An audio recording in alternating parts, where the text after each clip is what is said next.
Hallo mensen, mijn naam is Johnny Verkuringen, CEO bij Europese Goudstandaard, een Belgische dealer van fysiek goud en zilver, baren en munten. Op ons YouTube-kanaal interviewen we de grootste specialisten ter wereld op het gebied van economie, edelmetalen, financiële of monetaire markten en vandaag hebben we zelfs een eerste politieke gast. Dus abonneer je op ons kanaal en vink het belletje aan, zodat u voortaan een melding krijgt bij elke nieuwe video en geen interessante informatie mist. Nu, zoals ik al zei, vandaag hebben we een zeer interessante gast en niet zomaar een. We hebben namelijk Godfrey Bloem te gast. Godfrey Bloem was een Brits politicus en Europarlementslid van 2004 tot en met 2014. Daarvoor werkte hij 30 jaar in het financiële hart van Engeland, de City of London, als City Fund Manager. Hij is dus een van de weinige politici in de wereld die ervaring heeft vanuit deze twee invalshoeken. Binnen de politiek stond en staat hij bekend in de ogen van andere politici dan om zijn controversiële opvattingen en opmerkingen en zij vinden of noemen zijn tussenkomsten zelfs verwerpelijk. Uiteraard is dit, om wat hij zegt, niet altijd past in hun kraam. Persoonlijk vind ik hem een van de weinigen, zo niet een van de enige binnen de politiek, de welke ik ooit heb zien en horen praten met echte kennis van zaken over het financiële, monetaire en economische systeem.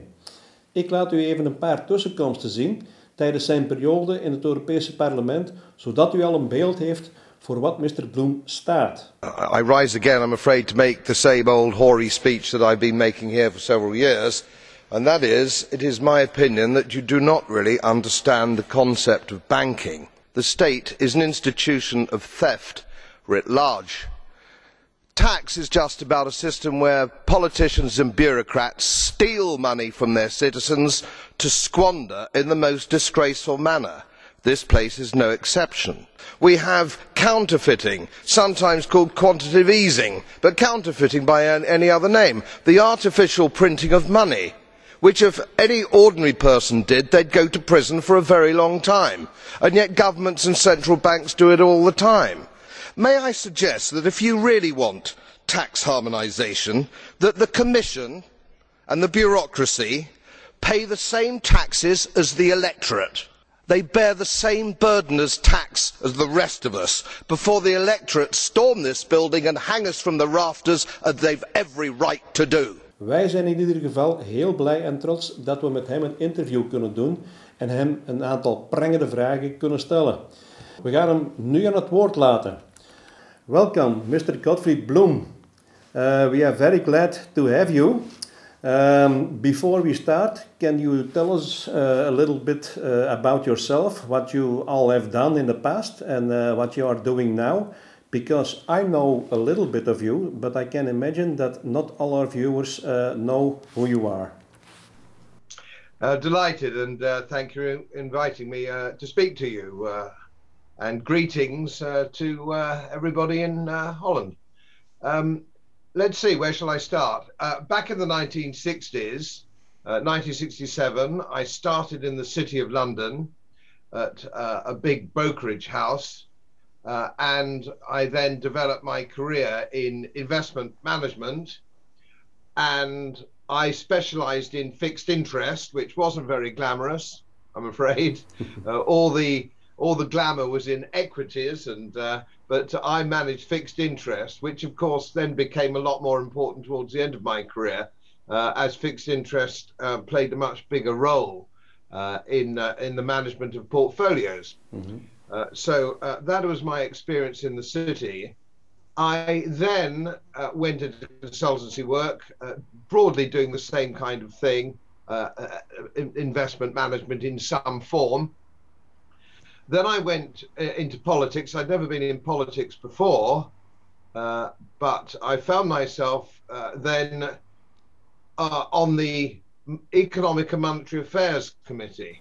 Mm-hmm. Which was a fascinating experience, where I found there are 40 members on a committee, on any committee in the European Parliament, and I was fascinated particularly on the Monetary and Economic Affairs Committee, having spent over 30 years in investment management in the city, to find that my colleagues in the committee had absolutely no idea whatsoever how money worked, or banking worked, or investment worked. It was the most extraordinary phenomenon. There were socialist trade unionists, there were Danish housewives, there were all sorts of weird people who had no idea how money worked at all. And I had to spend some time explaining how things actually work before they could pass legislation. So we had the most extraordinary situation. They were legislating on things of which they knew nothing. But then I suppose that's politics, isn't it? It doesn't matter what they legislate on. If you drill down, they never seem to know anything about it. I'm sure it's true in Holland. I don't know whether it's true in Holland, but it's certainly true in Britain. You've never seen such a bunch of idiots running the country. You just simply couldn't imagine it. But then it seems to be the same every country. But there we are. I did cross-examine in my period in office the central bankers, the president of the European central banks. And on my website, those interviews, they're getting old now, but they're still saying the same message. That, of course, the central bankers, president of the central banks, don't understand how money and banking works either. So it's an interesting phenomenon. And of course, that's why we are in the mess that we are in. And I've written a little book called The Magic of Banking to try and explain to ordinary but intelligent people who have an interest on how the system works. And that's sold very well. And I'm just working on the 3rd edition, so all the graphs are up to date. And I've invited some very prestigious speakers and lecturers to add to it. And I've got a guest spot that they can add as well. And all the graphics are there. And everything I predicted with the 1st edition has come true, of course, as it was bound to do. But it's not complicated. It isn't complicated. Money and banking aren't complicated. They're not difficult to understand, but I'm never quite sure whether people willfully don't understand it or they're really stupid. It's probably just a bit of both. Yeah, thank you. We operate from Belgium, not Holland, but I think it's the same everywhere. Now we have prepared a few important questions for you. Maybe we can start with the first one, if that's okay with you. Now, for years, also, I personally follow politics, mainly the financial and economic items, of course. And every day, I am again and more amazed of what politicians around the world sometimes spell out for nonsense. For example, I was asking myself for more than 10 years, the world politicians, do they really know nothing of the monetary and economic system, or do they pretend to know nothing? Until at one time I see somewhere on YouTube an intervention of you in the European Parliament, and then I thought, finally someone knows how the system really works. And at first I had hope, but then I saw the other look at you, as if you came from another planet. You have been running in this circuit for years, and I think a lot of our viewers would like to know, how is it really? Do they really know nothing, or do they pretending to know nothing? Well, it was my experience, and I'm sorry, I didn't realize that there's Belgium. Well, greetings to everybody in Belgium then, in that case. You ask a very good question. Yeah. Very good question indeed. I was 10 years in politics, and I don't think I ever came to a final conclusion whether they didn't understand it or just pretended they didn't understand it. I think that the truth of the matter is that they don't understand it. And they are obsessed with what they call modern monetary theory, which of course is Keynesianism by any other name. Now, what we have is an interesting phenomenon with, let's call it modern monetary theory, shall we, for want of another expression. This is a system where, of course, you can print as much money as you want. You don't have to raise money through taxation. You can just simply print it. And I've said in the Parliament that if, of course, anybody, ordinary person doing this, would go to prison for counterfeit if they did that. That would be illegal and you go to prison. But politicians via their central banks do it all the time. And it's a very attractive idea, modern monetary theory, because what it actually says is the politicians can print as much money as they like to give to their cronies, give to their friends, buy votes at election time, and there can be no problem with that. They can go on forever. Well, of course, it can't go on forever. You can't go on and on printing money digitally, and that's what it is. In the old days of the Weimar Republic, when there was monetary inflation on a horrific scale, they actually had to print the notes. They actually printed the notes. But of course, the printed notes are intrinsically worthless. Your dollar or your pound note or your euro is simply a piece of paper. It's intrinsically worthless. It only has value if you can persuade somebody to give you goods and services in exchange for it. So your cab driver or your barman or whoever you're doing business with will accept the note in exchange for goods and services while he has confidence in it. And back in the Weimar Republic, people lost confidence because there was so much of it printed. Now, we don't physically print it now. We create it electronically, digitally. So you go into your bank and you want a loan for £20,000 for a car. It's produced on the screen electronically. It doesn't exist. It didn't exist until you walked into the bank. Now, of course, there is this great pretense both in Europe and North America and Japan. There's this pretense, not so much in Japan, but generally speaking, that this pretense that the banks are independent, that central banks are somehow independent of governments. They're not. They're recruited. The president of the, or governor of the Bank of England is selected by politicians. And so consequently, you get this same system of money printing all the time.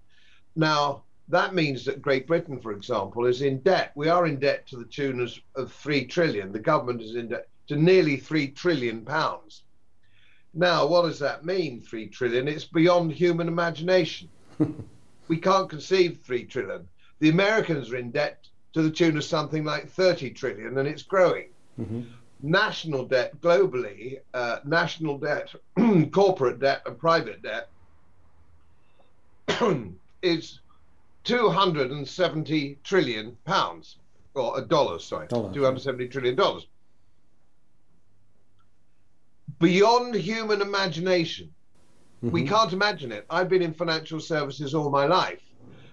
We stop at about $500 million or $1 billion, imagining ordinary human beings. It gets to about $1 billion and we run out of brain power. You know, there's so many noughts on it, we just give up and walk away. And that's what we've done now. We've given up. Governments have given up because the debt is so huge. It can't conceivably be paid back. It can't conceivably. In England, it works out, I think, roughly speaking, £250,000 for every individual in the wealth creating sector. You can't count anybody else because they don't create wealth. You can't count the civil service or the man at the town hall because he doesn't create anything. So it's totally impossible to ever repay. And of course, debt has to be serviced. The interest has to be serviced. They create bonds. Now, of course, there's zero interest rate on bonds. And in some bonds, if it's Swiss bonds or German bonds, the rate is moving to negative. Why anybody would want to buy government debt, which is guaranteed to lose you money over the next 10 years, I really don't know. But if there is this perception, there's this perception that sovereign debt is somehow AAA rated, so that somehow countries can't go bankrupt. Well, you've only got to look at history. Of course countries can go bankrupt. They're bankrupt now. The United States is bankrupt. Britain is bankrupt. The European Union, broadly speaking, is bankrupt. So it's on life support. And the European Central Bank, as you're there in Belgium, and it's particularly pertinent to you in there in Belgium, the governor of the European Central Bank is borrowing or buying junk debt to the tune of 60 to 70 billion euros every month. This, you know, this is simply unsustainable. They're buying a lot of Italian debt, for example. Yeah. I mean, really, you want your pension scheme invested in Italian debt? Is that really? I mean, it doesn't make any sense at all. It's utterly crazy. And sooner or later, the whole system is going to collapse. It has to collapse because it can't sustain itself. And the debt is growing every month. And what politicians will do, they will pretend that it's COVID or coronavirus, that it wasn't their fault, it was force majeure, and you know, they didn't create it, it was an act of God. All that coronavirus has done is accelerated the process of bankruptcy. It's moved it quicker. And it's the government's reaction to coronavirus we must just bear in mind, not coronavirus. It's the government's hysterical reaction to the virus. We're in martial law here now in Britain. We're hoping to come out in another 2 weeks. We've been locked in our houses basically for over a year. The police have been given extraordinary powers, unprecedented in Great Britain. And I suspect it could be because they see the complete collapse of fiat currency and banking, and they want the levers of power in place for when they can lock us easily back up in our homes to stop rioting when people realize that their life savings have been wiped out. Okay. Yeah, it's a whole story. Thank you for that.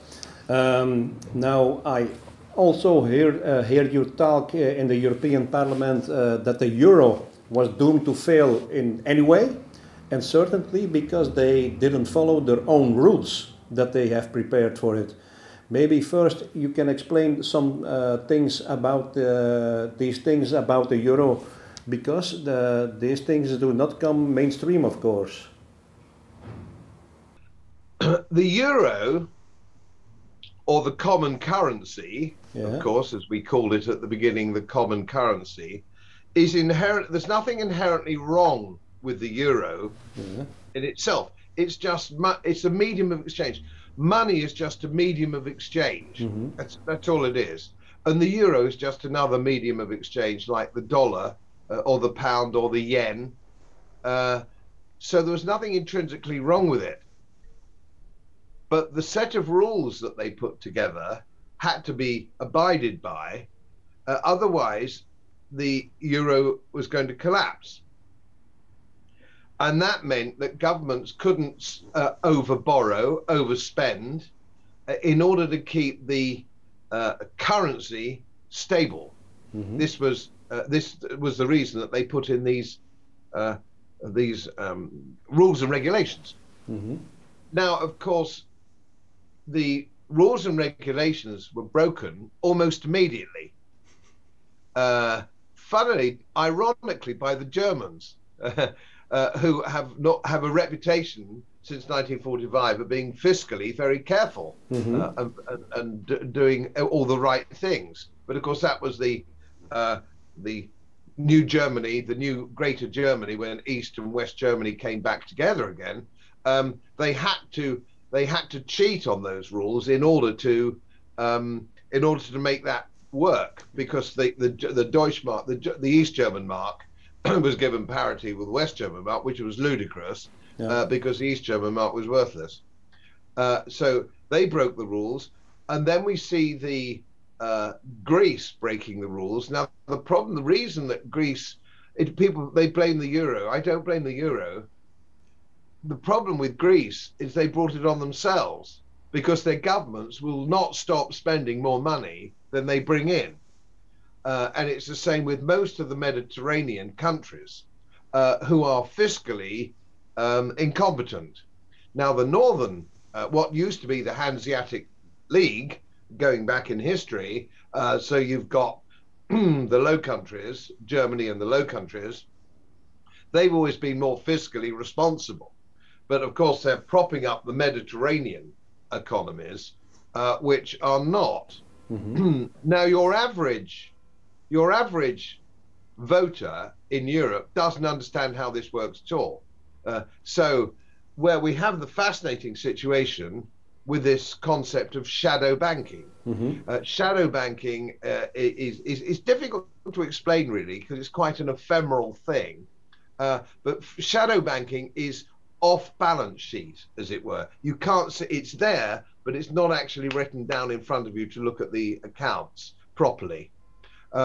And for example, Deutsche Bank is owed something like, well, it's just owed billions and billions under the shadow banking system, which is why the stock price of Deutsche Bank has plummeted by 90%.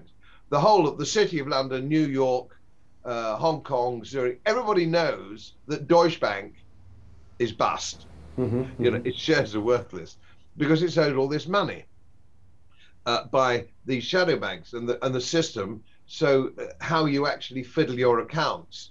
So we know that Societe Generale is broke. Santander is broke. All these banks are broke, but they can hide the fact that they're broke by putting their debts in a different column, and they can put that onto the shadow banking system. Now, here's the funny thing: the German worker, or the Germans, think that, or the average German thinks this is all right because they're selling lots of Audis and Mercedes and chemicals. They're exporting. They're a great exporting country, Germany. They're very efficient manufacturers. What they don't know, what the German workers don't know, is that they haven't really been paid for those cars, those Audis and those Mercedes. It's all smoke and mirrors. It's all in a different accounting system. It goes on a shadow banking system. They haven't really been paid. And they might just as well have dumped all those cars in the North Sea because they're never going to be paid because all these banks are actually broke. What actually happens, if I can make it simpler for people viewing, imagine going into a bar and getting a tab behind the bar and buying all your friends drinks, and you have a fantastic party and it's really going well, and the barman thinks it's great, the owner of the bar thinks it's fantastic, he's selling all this drink and all the rest of it, and it's all going on the tab, and they're bringing more money down from the brewers, more beer from the brewers, and it's going, and it's fantastic, and the party's really rocking, and it's going on for days, this fabulous party. But nobody can afford to pay the tab. So the party looks fantastic while it's lasting. But of course, sooner or later, the tab has to be paid, and there's no money. And that will bankrupt the man buying the drinks, it'll bankrupt, the barman will lose his job, the man will close his bar, and the brewers will never be paid, and they'll have to close as well. This is what is happening. The party's going on, but what's happening now is people are just starting to see the danger, just very slowly. They're beginning to see the dangers, and the smart people are seeing the dangers and what they're doing something about it. And the smart people are buying gold and Bitcoin. What they're wanting to do is get out of the paper currency system. They want to get out of it because they can see it's heading for the rocks. What happens, therefore, to inflation? Now, here's an interesting concept of inflation. What's actually happening is, of course, if you have monetary inflation, if you go on printing money,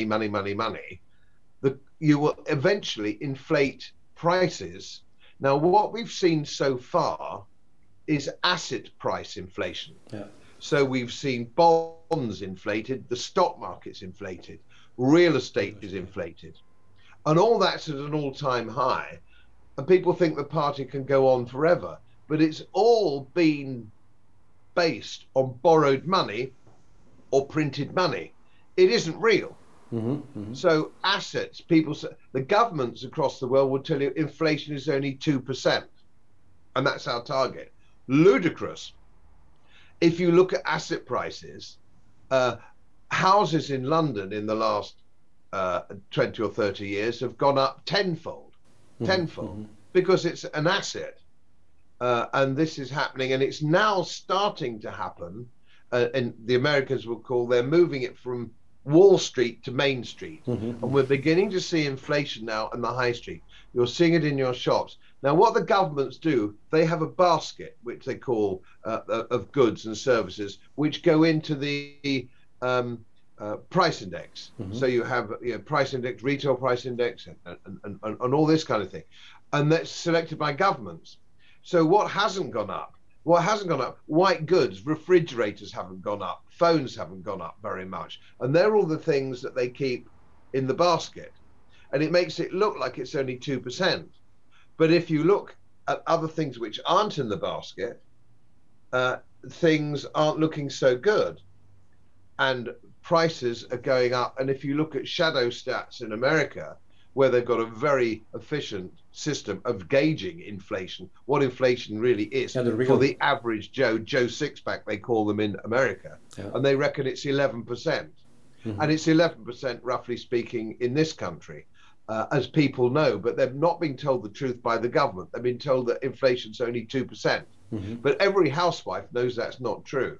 I mean, for example, in the last year, Wi-Fi has gone up 30%.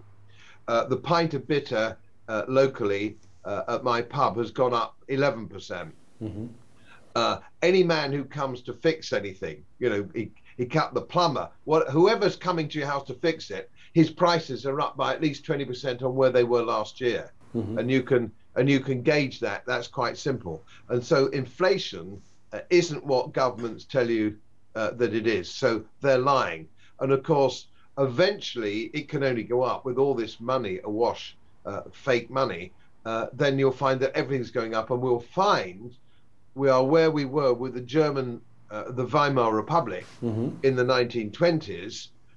Now the difference is you could run away from it in Weimar Republic because there were stable currencies like the dollar, the franc was backed by gold, and the pound sterling. So there were other currencies on the planet, which were stable. That's not true today. That isn't true today. You'll have, if you look at a basket of fiat currencies today, you've only got to go back 20 years to see that they have fallen by 80% against gold, which is real money. Gold's real money. Paper isn't real money. Gold's real money. As JP Morgan said in 1912, only gold is money. Only gold is money. And that's your benchmark. So we have this situation where paper currencies are collapsing against gold. Now, people make just a word on gold. People make a mistake. They think gold is an investment. It isn't. Gold is money. And so what does that mean? Well, when I'm lecturing at universities, I've been banned from most universities, incidentally, because they don't like what I'm saying. Too radical for them. But I always show a gold sovereign. A gold sovereign. It happens to be dated 1905. That's right. But I explained to the undergraduates, the young men and women, that would buy you, that sovereign in 1905 would buy you bed and breakfast in a good London hotel. It will buy you today bed and breakfast in a good London hotel. And in 100 years' time, it will buy you bed and breakfast in a good London hotel. And when they brought up the Mary Rose, the British ship, the English ship, which went down in the English Channel in the time of Henry VIII, so that's the 1500s. That's the 1500s. It had gold coins on board. They will buy you today what they would have bought you in the days of Henry VIII. Gold is real money. It holds its value. And so I've been adding gold to my portfolio for years, because I'm now at a stage as an old man, I want to preserve the wealth I've got. I don't want to make money. I want to keep what I've got. And the only way you can do that is with gold or precious metals. That is the only way you can really do it. I don't know of any other way. Sometimes people argue real estate. The trouble is with real estate is most real estate is acquired through borrowed money. So when currencies collapse and debts collapse and banks collapse, people will have to unwind their positions by getting rid of. So you will see a property slump. I've lived through two in England, 1974 and 1989. Most people in England think that your house can only ever go up in value. But they're not old like me.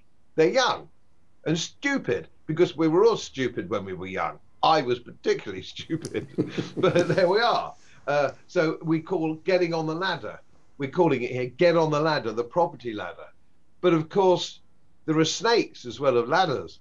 So it will go down. And I think that's going to come a lot sooner than people think. So this is the problem when you meddle, when you let politicians meddle with the medium of exchange. You should never, ever let politicians get near a money printing machine. And if you think anybody watching this, if you think about anybody watching this, if you had a machine in your attic that would print money, would you use it? Well, of course you'd use it, wouldn't you? And if you were a really good person, if you were a really good, honest, nice person, a responsible person, you'd still use it, because you'd always find a very good reason. Your wife's ill, your daughter's getting married, all this kind of thing. You'd use it. Now, this is an interesting thing which modern monetary theorists can never answer the question to. If printing money is good, why don't they all give us a little machine at home so we can print our own? I mean, that would be the logical progression of thought, wouldn't it? Yeah. But that would mean they're giving control of that money to somebody else, and they can't give that money to the people they want to give it to, because we'd spend it, we'd spend it on different things, and the government spends it on its cronies and to buy votes and all the rest of it. So we are heading for the biggest crash in banking in history. Now, the next question always people ask me, they say when. Well, if I knew exactly when, I'd be as rich as Bill Gates. Yeah. So it's all about when. In the investment business and in the money business, it's when's it going to happen. I thought it would have happened in my first edition of my book. I thought it was going to happen November of last year. I estimated November of it, and I made that estimate in 2014. So, you know, but it could happen. But when it does happen, it will happen very quickly. Everybody would be surprised how quickly. Remember how quickly the Berlin Wall came down, and the Soviet Union collapsed. 1 minute it was strong with submarines and armies and tanks, and we woke up one morning, it had gone. That's exactly what's going to happen to the banking and fiat currency system. We'll wake up one morning and it'll be over. That's so fast. I think the next question is a little bit with that. All the large banks or system banks are virtually bankrupt, we know that, through the design of the monetary system that we have today. The debt-based system and the fractional reserve banking system and the interests on it. So insiders and people who know something about it know that the current financial system is on its last legs. How do you see the politicians handling or resolving this? I can't believe they don't have a plan A or B. That's a very good question. It's a very difficult question. And I tell you why. When I was in office, I met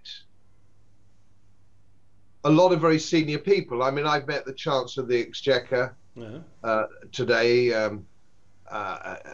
in Britain, and I've met very senior bankers. You would imagine that they have a plan B. Yeah. You would imagine, wouldn't you? Yeah, I that think so. They know everybody. And I thought this before I went into politics. Yeah. I thought that they knew something I didn't know.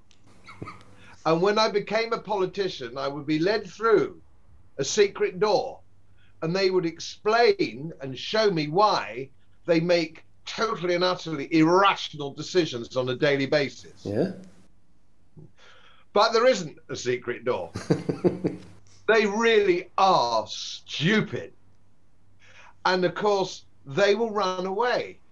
the politicians that we have today, when it all collapses, will be gone. They'll be gone. The central bankers will be gone. So we'll have to pick up the pieces. New people will have to come forward and pick up the pieces. And here's the sad thing. I'm a libertarian. I believe in liberty. I believe in the strength of the individual being allowed to get on with his life without government interference. But when we see these collapses, as we've seen historically, we don't get libertarianism. We tend to get fascism or communism. That's what we end up with. No. Because people then, the French Revolution was no different. When government creates these terrible disasters, people always think that somehow the government didn't have enough power and we need to give governments more power to solve the problem that they made. So we will then go into what I suspect will be a sort of new dark age. To an extent, when the Romans left Britain in 400 AD, a whole new game came forward, and there was turmoil for 600 years until the Normans came.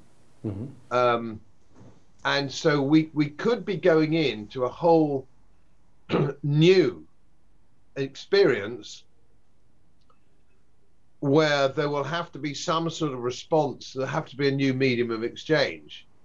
And if you look at your history, we know that paper money, which we think may have started in China, but nobody's fully sure about that, but paper money started, it was a promissory note. And even I remember as a boy, the pound note, if you read the pound sterling, would say, I promise to pay the bearer on demand the sum in gold. It was a promissory note. And it saved you lugging gold up and down the countryside. Now, here's the problem.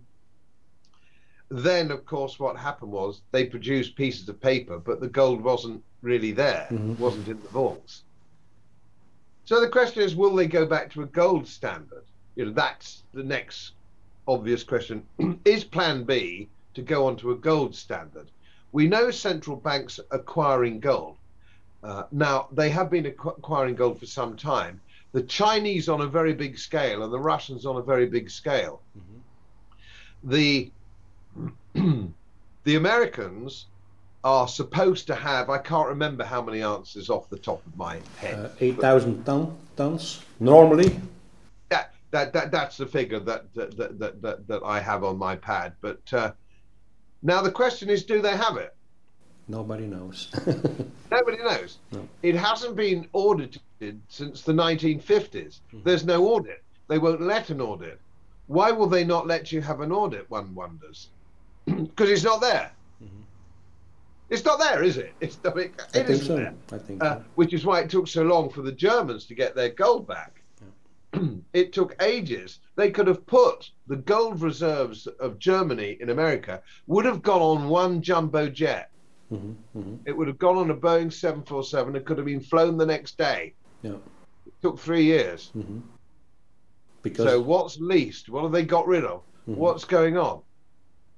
Now, of course, if they go back to the gold standard, which they left in 1970, which was 71 was fake anyway, when Nixon closed the gold window, and we've seen the 1970 United States dollar, its purchasing power now is 6 cents.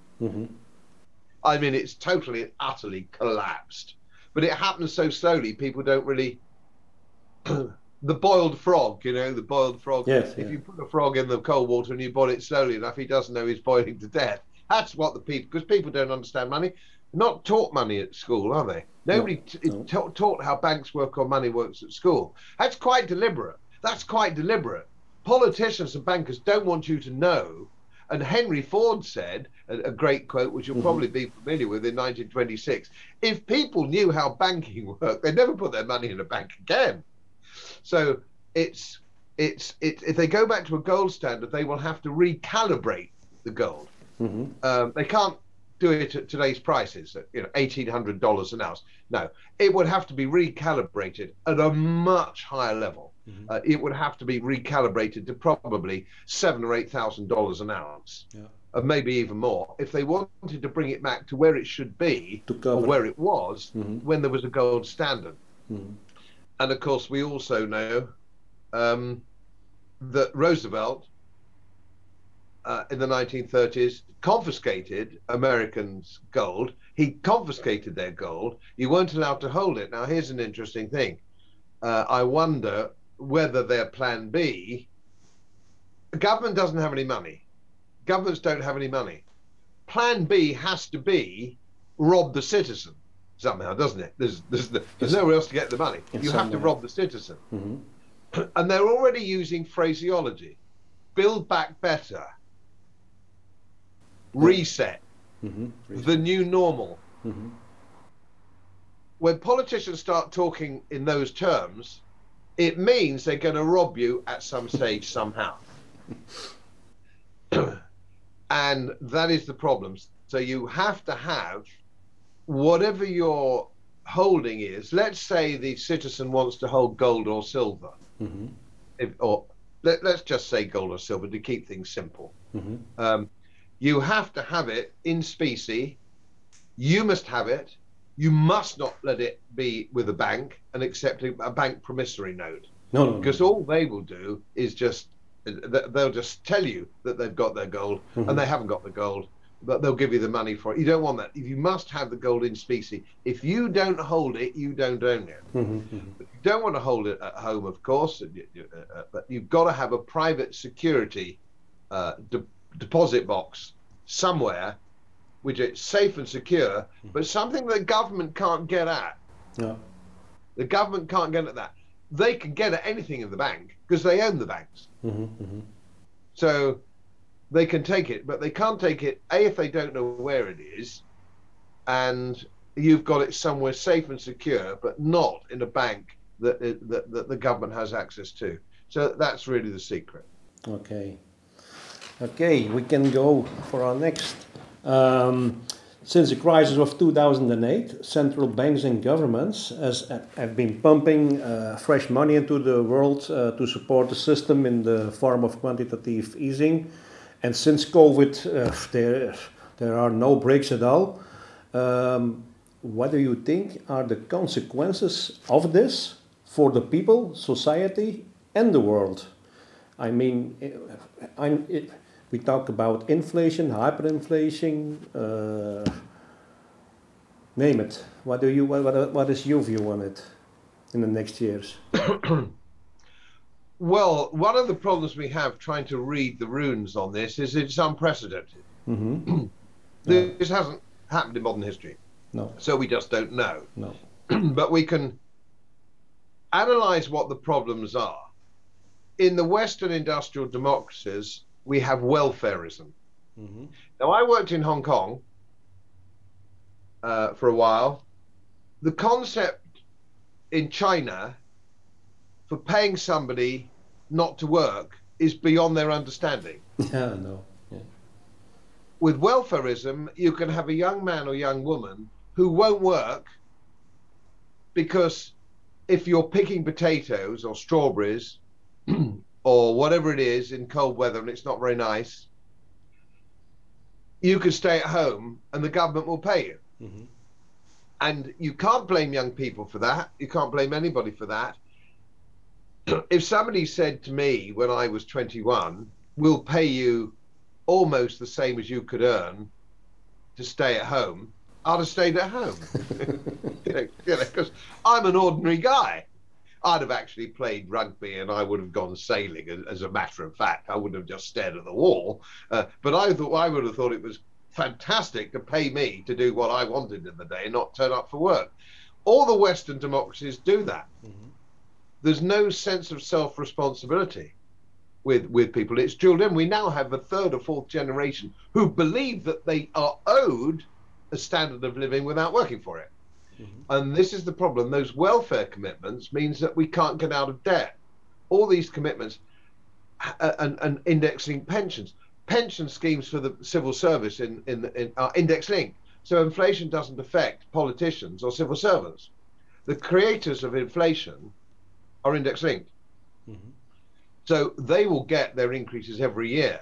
But if you're the butcher, the baker, the cab driver, the hairdresser, inflation bites into you, but not the public servants. They are immune. But they think they're immune forever. But they're not. That can't escape. Nobody's going to escape this. There's not going to be one section of society who escapes this. So that's the problem. We also have militarism in North America, which is as militaristic as Prussia was in the 1890s. They spend $1 trillion a year on military. They have 200,000 overseas personnel, military personnel. They have 800 overseas bases. They have 11 aircraft carrier groups. They're mad. I've been to Washington on any number of occasions. The neocons who run Washington and therefore run North America are completely insane. Why do they need all this hardware? And a friend of mine, because I got a lot of military friends, because I'm an ex-soldier myself years ago, when we had bows and arrows. So I still have a lot of friends who are in the American military. And one, I said, why do you need all this? And he said, oh, Godfrey, he said, there's a lot of bad people out there. And I said, you are they. You're the bad people now.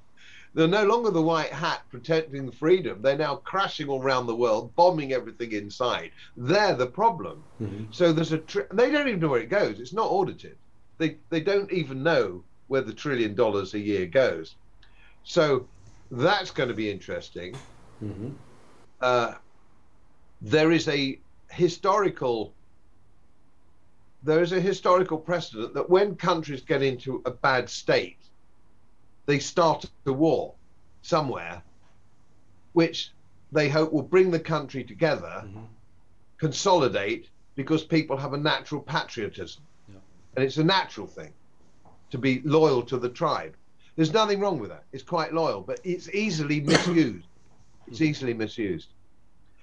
So will we see, and it's already, there are things already upsetting me, and I speak as a strategist. I'm also a graduate of the Royal College of Defence, so I trained in strategy, geopolitical and military strategy.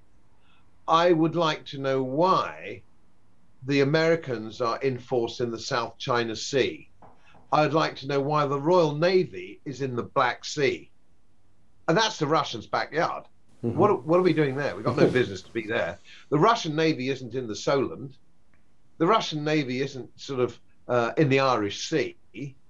Why are we in the Black Sea? And of course, that can trigger an incident. Mm-hmm. And if the CIA want the incident triggered, nobody will quite know who fired the first shot. No. And the next thing, you've got a war. And we saw this happen in 1914. We saw this happen in 1914, which is close to an accidental war as you could possibly get, and left millions dead. I mean, it was the most dreadful war, the Great War, and it was totally unnecessary. Mm-hmm. Now, if you go back to the Franco-Prussian War in 1870, that was deliberately created by Bismarck. He deliberately created a war with France for no reason, so he could consolidate a federal Germany. And it was very successful. Mm-hmm. He was a bad man. But so I think warfare is going to be high up on the agenda somewhere, misusing people's sense of patriotism and blaming everybody else, blaming the Chinese for this, that, and the other, blaming the Russians. The Russians have only got one aircraft carrier. You know, what? So you've only got to look at the Iranian military budget is 0.5% of the Americans. Mm-hmm. But they're the big bogeyman, aren't they? They're the big bogey. The military industrial complex has to have a bogeyman. Mm-hmm. They have to have an enemy. And Eisenhower warned us of this in his departure speech as President of the United States 1960, I think it was. He said, beware of the military-industrial complex. Beware of that, because with all this $1 trillion, you've got to have a war somewhere. Otherwise, the American taxpayer will want to know why they're paying for all this. And incidentally, something that your viewers may not know, and that is not a single soldier died in combat under the presidency of President Eisenhower, because he was a real soldier. He was an experienced soldier, and he knew what war is and what war means. And he was very, very keen to make sure he didn't get America into an unnecessary one. And that thinking's now gone in Washington. You know, let's have a war. Trump, for all his faults, didn't start any new wars. And for that, he should get some credit. You know, this guy now, Biden, I mean, he should be in a home. He should be in a home somewhere. You know, he's clearly unwell, isn't he? And he's the great superpower. He's at the helm of a great superpower. So the CIA will call the shots. The Pentagon will call the shots. He'll sign anything. He'll sign because he's away with the fairies. So that is very, very dangerous. Of course, China has been acquiring gold in very big numbers, as has Russia. It's possible, unlikely though it seems at the moment, that the new reserve currency will be a gold-backed Chinese currency of some. That's not off the table. And if you look at the Shanghai Cooperation Agreement, which has got all those Far East, and I'm sure you've been, and I'm sure loads of viewers on this will have been to the Far East, Hong Kong, Bangkok, all these places are growing. They don't have welfare. They don't have any welfare commitments. You don't get out of bed in the morning and work. You don't eat, which is the only way you can run a society successfully. You can't interfere with the market. And the future is the Far East. It isn't here. It certainly isn't Europe. No. They could turn America around with the right leader, of which who knows who that could be. Europe is moribund. You know, it's welfare, it's regulated. I mean, one of the reasons that the British voted for Brexit was because there was a rule and regulation for everything. You couldn't wake up in the morning. You couldn't phone the gas man. A man come to do your roof couldn't put a ladder up. You know, you couldn't get your lawnmower, you know, with an on and off button. Nothing worked because it was full of committees in Brussels and Strasbourg interfering with everybody with no experience. This might interest your viewers. I did my research team to look at all 700 members of the European Parliament in 2014. Do you know how many we found who had done a real job that you and I and your viewers would understand as a real job? You know, actually in the wealth case, but it didn't matter whether they were barman, a dustbin man, a cab driver, a real job as you and I would understand it. 11 out of 700. Unbelievable. And they're making rules and regulations all the time about everything. 2,000 rules and regulations a year. 2,000 new? Yes. New. Yeah. 2,000 new regulations every year. The voting, if you look in the chamber, the voting's quick. You've got to be really quick or press the button. It's flying through. And what was very interesting was when they do all this, the British, under a different legal system, which is common law and statute law, we had the same amount of legislation passed from the Bill of Rights, which is 1688, to 2014.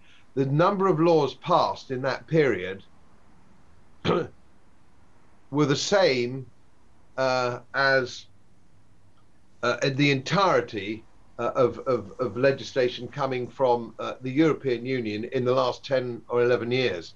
So we were being swamped with legislation. Now, the British like to have a few rules and regulations, and they obey them. Under Corpus Juris, or the Napoleonic Code, in mainland Europe, the European Union, there are thousands of regulations, which of course a lot of people ignore. I mean, you've got to wear a crash helmet in, on your scooter. Well, if you've been to Naples, who takes any notice? If you go to the market, the great market in Santander, you've got a guy with a cigarette in his mouth, cutting off a bit of garlic bread to see if you want to taste it. Nobody's dead, incidentally. It works perfectly well. If you did something like that in Britain, it would close everything down. Have we got enough fire extinguishers? We've got a village hall. I've got a small holding in a Yorkshire village. We've been having an annual event there for Harvest Festival for hundreds of years in the church hall. Mm-hmm. Suddenly we were limited to 80 people because the EU regulations stated that we didn't have enough fire entries and exits and all the rest of it. And of course, being British, we obeyed it. Yeah. Now, a Frenchman would have taken no notice. Yeah. And the man enforcing the regulation would have been a Frenchman's cousin. But in Britain, we've got a little man with a hat, a millboard, very important man. But, this is why we got out. We just got fed up with it. We just got fed up with it. Okay. I go to my next question. Central banks manipulate interest rates, pumping money into the system otherwise, which everyone has increasingly more debt that cannot be paid at a given time. Then the commercial banks fall or fail again, and the governments save these banks with population money, etc. And the incredible thing is that this is so designed into the system. I have three little questions about this. One, do you think that the people in both the central banking system and in government who are aware of this scam, should be punished? Two, should the whole population be aware of the design of the monetary system? And three, how do you see the previous 2 points reusable? Do you understand what I say? Yes. The problem that we have goes back quite a long way in Britain. Mm-hmm. It goes back to the Bank Charter Act of, I think it was 1840 or very close to 1840. And this was an interesting phenomenon where if you put your money in a bank, you deposited £10,000 in the bank. Mm-hmm. It became then legally the property of the bank. It wasn't yours for the bank to look after. It became the property of the bank to do with whatever they wanted. That was the first major problem in banking. Mm-hmm. Now, if you did that with any other commodity, if you were a farmer and sent your corn to a corn exchange, if they sold it without your knowledge, that would be illegal and they go to prison. But bankers didn't. Bankers are unique in this. Bankers are unique that they can do absolutely anything they like, and that goes back to 1840. Now, what we need to do is that we have to go back to a system. So the bankers aren't doing anything illegal. It should be illegal. Mm-hmm. It should be illegal. I would make it illegal. Now, what is very interesting is the Las Vegas gaming board. You go to Las Vegas, you go to a big casino, and they will give you your plastic chips. Mm-hmm. It is illegal in Las Vegas, in Nevada, for them to issue a plastic chip unless it's backed by dollars in the vault downstairs. So what we should have is a system, just like the Las Vegas gambling board. If the bank gives you a note, it should be backed up with an asset of some description, mm-hmm. probably gold, but it doesn't have to be gold. That note, they've got to have that asset before they can give you that note. And they would then charge you a money for an amount for safekeeping. They would keep, safekeeping. And then that would work. We'd get back to a system of proper banking.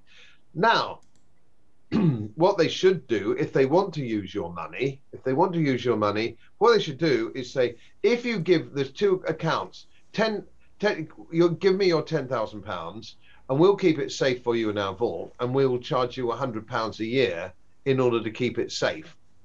Mm-hmm. And the other should be, there's another alternative.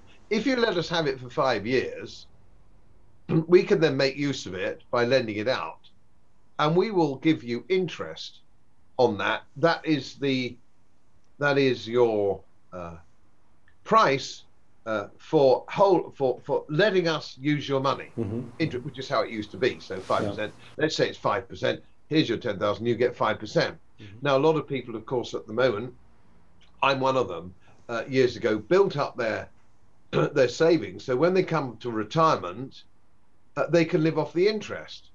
So I've got built up quite a lot of money.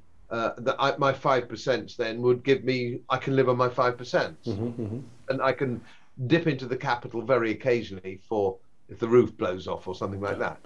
Anyway, so that's it. But I can't do that. Nobody can do that now. Who's suffering badly at the moment?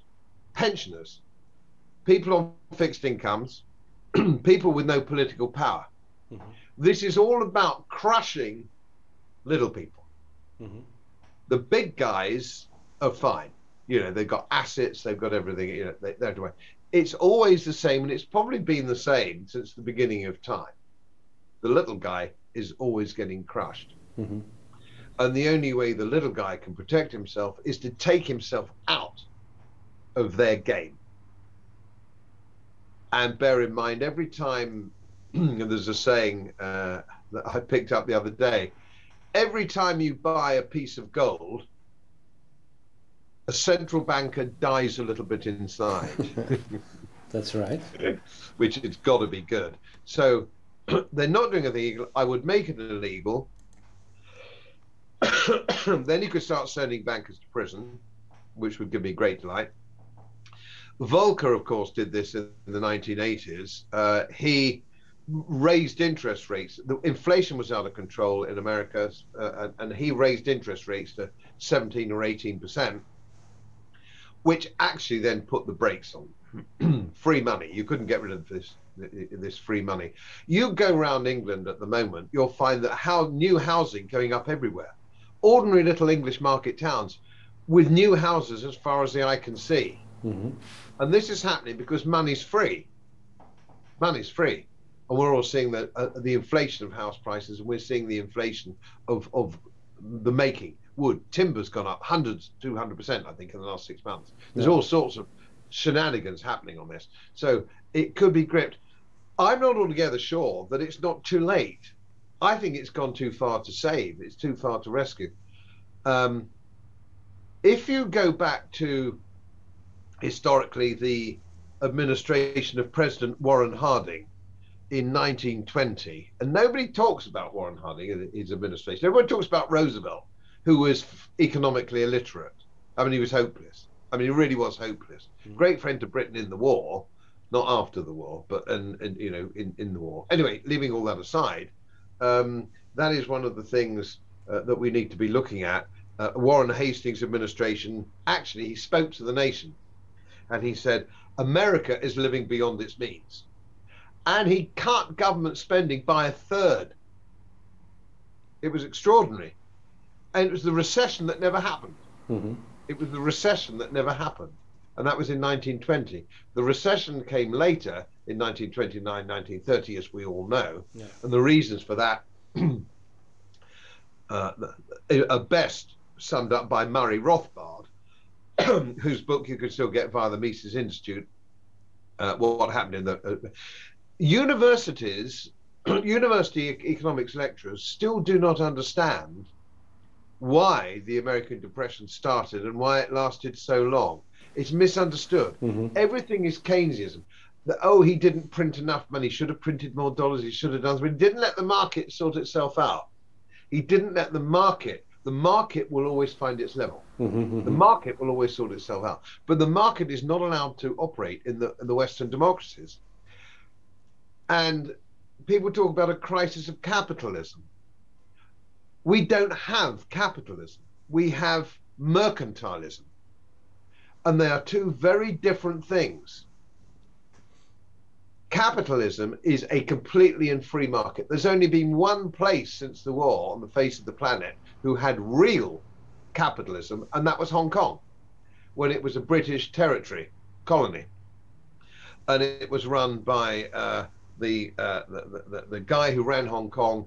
His view was his only job as the governor of Hong Kong was to make sure that the police were there and the drains worked, and that was it. Everybody else, and we watched their income per capita in Hong Kong go way ahead of the Western democracies because they were allowed to get on with it. In the same way, after the war, Erhard was the financial chancellor of Germany after the war, and he basically let the Germans get on with it, rebuilding their nation without too much interference, which has never been given enough credit for, which is why Germany overtook Britain economically, because we adopted socialism.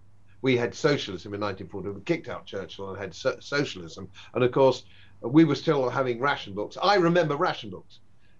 We had bread rationing, which we didn't have in the war when the socialists got in. Socialism is death. It's hopeless. It doesn't work. But people, what we've got now is basically socialism. I mean, the European Union is pretty socialist. It borders on, well, it's very close to fascism, and I don't use that as a pejorative term. I'm saying, the system of government, which is basically the suppression of the individual freedom for that of the state, and an alliance between big business and banks. That was fascism. That's how it works. Yeah. They control production. They control the economy, whereas communism own the economy. Neither system is effective. Neither system works. Real capitalism is we don't have. And when things are breaking down because we have mercantilism, people are blaming on capitalism, which we don't have. This is being perpetuated at schools and universities. Because if you're lecturing at school or teaching at school or lecturing at a university, you're one of life's losers. You're one of life's losers. That's where losers go. Losers go into the state school teaching system. Right? One or two vocational people. There are a few vocational teachers, but they are pitifully few. Most people go there because it's a soft option. It's not the hurly-burly of roughy-toughy real life. You can hide. You can hide in the state system. No. And that's the reason to go into it. So consequently, you get another generation of very poorly educated children now, and I lecture at the universities. I used to lecture when I was allowed in all the time. Very nice kids, very nice young people, but they're not at university for an education. In Western Europe, they are in Poland. You go to lecture at the Warsaw School of Economics. Their undergraduates are really clever. They can speak about 3 different languages. They can tell you about Napoleon's campaigns in the peninsula. These guys are really switched on. They're miles ahead of British undergraduates, and I suspect most Western European undergraduates. Most undergraduates in Western Europe go there for a good time, parties, drink, sport. Good on them, fine. I mean, that's great. I wish I'd had some of that. But that's okay. But they don't go there for an education. Okay. One other thing, I think, do you think that the physical gold will play again a temporary or final role in the new financial system? What will come in?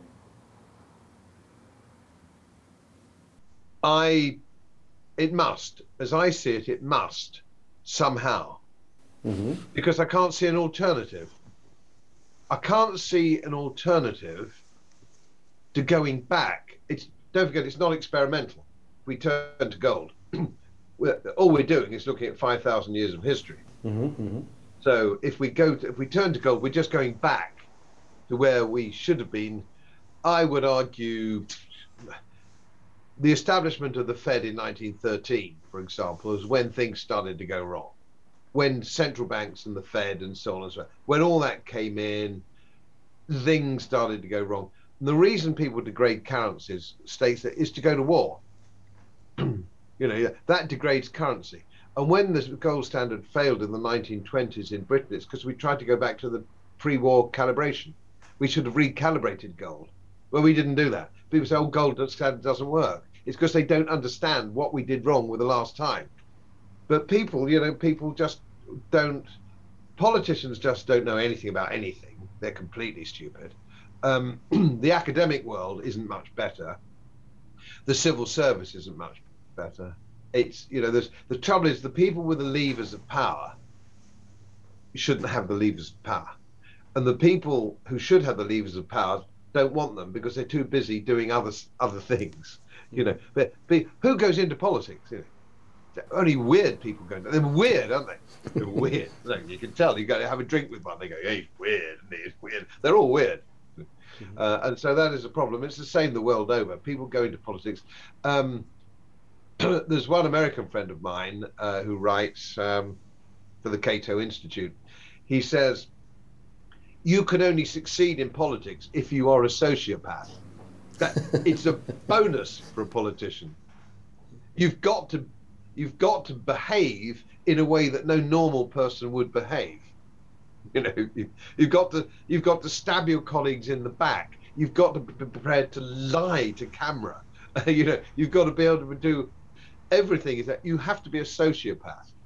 And our government's full of them. Boris Johnson's a complete sociopath. This man, Mac Hancock, has been, I don't know whether you know out there, but our Secretary of State's just been caught with shenanigans and he's had to go. But they're not getting rid of, he's not going because he was a scallywag. He's not going because he's a wrong 'un and a bad man, which he is. He's going because he got caught. Yeah. That's why he's going. Don't get caught. So this is one of the problems. But gold certainly, and I think again it will come from the Far East again. The Chinese, the Russians, and so on. For that Shanghai cooperation sphere. I know Russia's not the Far East, but and of course the Indian subcontinent, which is another probably a sleeping giant. Yeah, we've yet to see. That's right. But gold, they regard gold as money. You're Indian, that is money. Gold is money. Yeah. When an Indian gets married, the family rally round and give him gold. It might be in the form of jewelry, but it's gold. So gold is money, whether we like it or not. Gold is money. And the other thing I tell my undergraduates, when you've got that gold coin, the gold sovereign, and I say it will buy you bed breakfast in a London hotel, it will also buy you bed and breakfast in New York or Rio de Janeiro or Cape Town or Delhi. You go in with that, and they will accept that as payment. They might have to go outside and change it somewhere and all the rest of it, but they will accept it. Your Indian businessman will bite your hand off because there's a tax on being gold in. Yeah, it has to, in some form it has to, even if it's just amongst ourselves. So for example, let's say you were selling your house, people might say, I can pay you in gold coin. The equivalent, you want 50,000 or whatever it is, a gold coin. Will you take it? And I think people go, yeah, I'd take it. If I wanted to sell my car, people give me the right amount, right amount of gold coin, I'd accept it straight away. You wouldn't. So yeah, silver's interesting. The ratio between gold and silver, which has always been, it's been stretched and stretched. Silver's difficult as an industrial metal as well, but we're still seeing the same problems that we had with gold, which is fraud. Pieces of paper saying that we're holding silver and they're not, in the same way that people are buying ETFs, gold, which of course is Basel III. Shall I talk about Basel III for a moment? Would that be worthwhile? Yeah, Basel III, 28 June, it started. We don't see anything at the price at this moment because it now, as I understand it, it now only starts for the European banks. And then the 1st of January of next year, it's going to start for the US banks and I think United Kingdom, yes, LBMA, United Kingdom. It's only the 1st of January next year. Basel III. Well, the problem that we've had for years, and the London bullion dealers are screaming, is that, and they brought it on themselves. In my book, I explain it a little bit, but basically what we have here, and nobody quite knows, but there are around about 600 pieces of paper to every piece of gold. So you go to your bank or your financial advisor and say, I want to buy gold. He will buy you an exchange traded fund. And that isn't gold, that's a promissory note. It's a promise from a bank. I mean, really, who wants a promise from a bank? So what actually happens here, the Basel III have said, quite reasonably, you can't hold as a main asset a piece of paper promised from another bank. You can't do that. If you're going to have gold, you have to have the gold in specie, or maybe an allocated account, and that is an area of grey, because it comes back to auditing. Is it really there? Yes, it's an allocated account. I hold silver in an allocated account ETF because otherwise I'll be paying. That's a tax position. It's the reason I do that. Yeah. Tax position. Yeah. They say that we have the gold for you, Mr. Bloom. It's audited and it's held at the Hong Kong, Shanghai. Do I believe them? I don't really think I do, no. But there we are. We don't know. So silver and gold have this problem of it being traded, and that suits the authorities. It suits Wall Street. It suits the central banks. They don't want us to buy gold because it cuts them out of the loop. And they're now getting panicky about cryptocurrency, Bitcoin. They're now ganging up in the world to see how they can snuff out Bitcoin. They hate the idea of not controlling the money.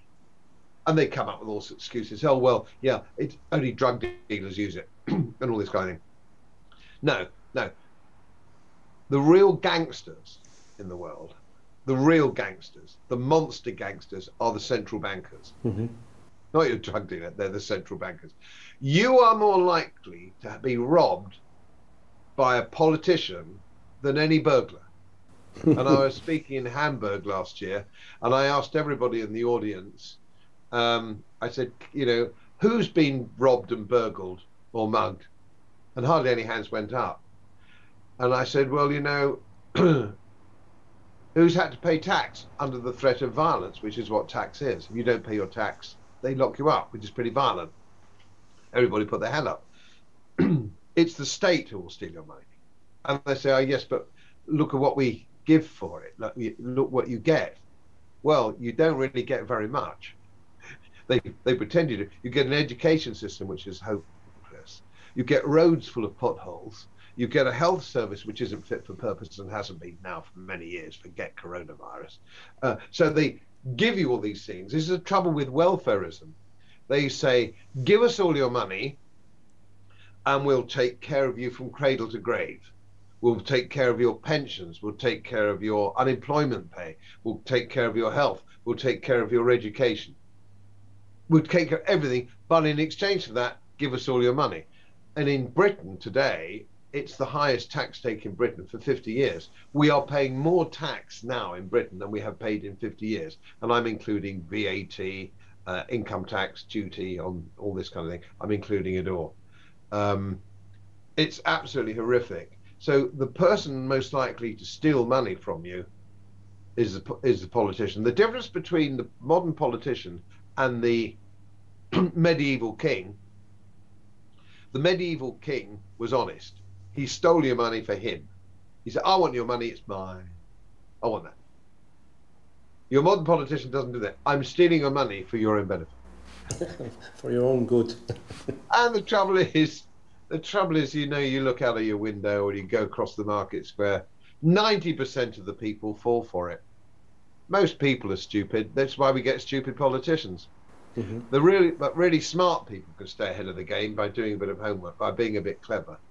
Don't be caught out. But most people don't pay attention. Most people hope it'll all be all right on the night, and maybe things will get better. Mm-hmm. But they won't. You have to take charge for you and your family. You have to make the decisions yourself. You have to take these decisions and take these steps yourself. Mm. And people now, we have a whole generation who don't like doing that. They're used to the government doing everything for them. Oh, it's always somebody else's fault. The government are going to look after me. You know, if you've got to man up, you've got to man up. Yeah. We try to make a little bit of difference in it. I have one more question for you. Now, with the situation that we have now, which is very difficult, of course, but can you, what do you think in prices? How do silver and gold evolving over the next 5 to 10 years in prices? I know it's very difficult, but... Well, I always avoid trying to put a fiat currency price on it. Yeah, I know. Because you can't. No, you can't. Because if what I suspect is going to happen, what must happen, yeah. You know, gold will go to infinity. Mm-hmm. And I know some very top academics from Eastern Europe who believe that gold will go to infinity because nobody will sell it. They won't sell it for paper money. So it could go to infinity. But I still reckon that if you have, I hold quite a lot of silver.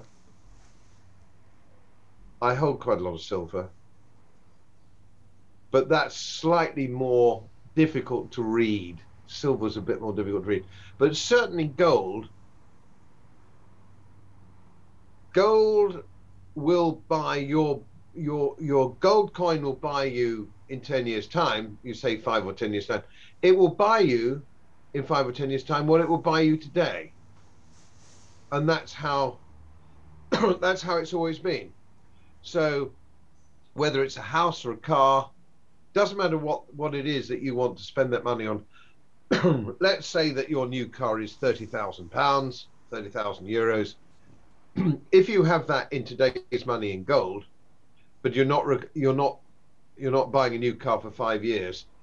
If you put that in the bottom drawer, that will buy you a new car in 5 years. You put 30,000 euros in your bottom drawer, it won't. It won't even probably fill the tank with petrol. I think so. So it's far more dangerous not to own gold than it is to own it. It's dangerous not to have it. Very dangerous financially. And people say, oh, stocks and shares, if you look over the years, the stock market is at another bubble level, and it's being pumped up with fake money. And the stock market will crash, real estate will crash, everything will crash. It has to. There's no way it cannot crash. It has to. But as I say, because quite when, who knows when? This year, next year, it might be 2 or 3 years away. I don't know. It's getting closer all the time. It's getting closer all the time, especially the last year. I mean, America, the world's reserve currency, you can't print dollars at that rate without massive degradation, which we're already seeing. It's the same with pound sterling, and it'll be the same with the euro because the euro will eventually crack as well as people wise up. And the Germans and the Low Countries aren't going to put up with bailing out the Mediterranean countries forever. No. They're sooner or later they're going to, and it will happen. It's happened in, and I foretold that the breakup of the European Union will be when the European Central Bank collapses. It will bring the whole thing down together. And then I think Belgium and Holland and Germany and the Baltic countries will say, just a minute, let's start again. You know, and not make it so big and so overwhelming. Yeah. It wasn't the original idea of the European Union to micromanage people's lives and businesses and relationships. That wasn't the original idea. The original idea was to have a confederation, if you will. People joined it as on the basis it was a sort of confederation. I know there are the European superstate fanatics, and they've been there since the beginning, who want a superstate with one parliament, one president, and one everything, which of course is absurd. You've only got to travel about. I mean, I've been all over Europe, I've been all over the world. And a southern Italian doesn't even think like a northern Italian. No. He's certainly not going to think like a German. And the Swedes don't even like the Norwegians. I know the Norwegians aren't in the European Union, but everybody's got their own thing. I live in Yorkshire. We don't like Lancashire people, which is the county next door. It's historic. It goes back 1,000 years. Yeah. And we all hate Londoners because we think they're stupid. And of course, if you you'll get the same thing in Bavaria. If you go to Bavaria, they think Berliners are stupid and vice versa. So we don't even like each other.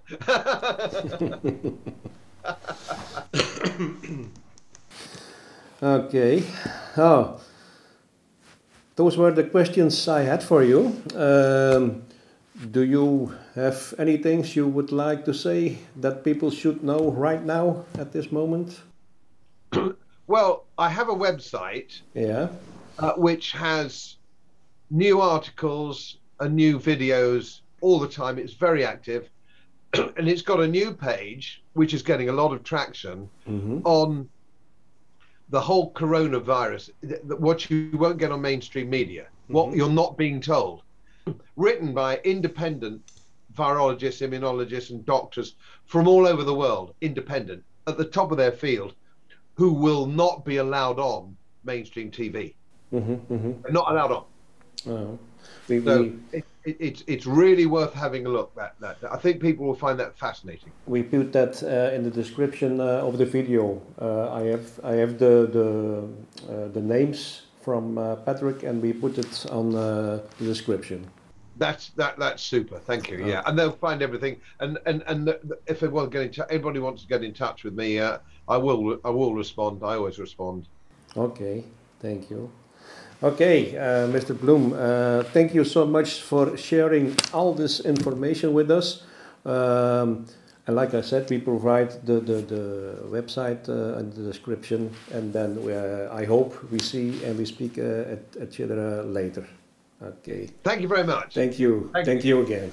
Goodbye. Oké, bye bye. Volg ons YouTube-kanaal voor aankomende interviews met meer experten van over heel de wereld. Je wordt ook lid van onze besloten Facebookgroep Silver Squeeze, goud en zilver, waarom, wanneer, hoe en waar. Zo blijft u op de hoogte van alle nieuwe updates over de markt. Wilt u meer info of advies over het aankopen van fysiek goud of zilver? Ga dan naar onze website www.europeesegoudstandaard.be. Bedankt voor het kijken en tot een volgende video.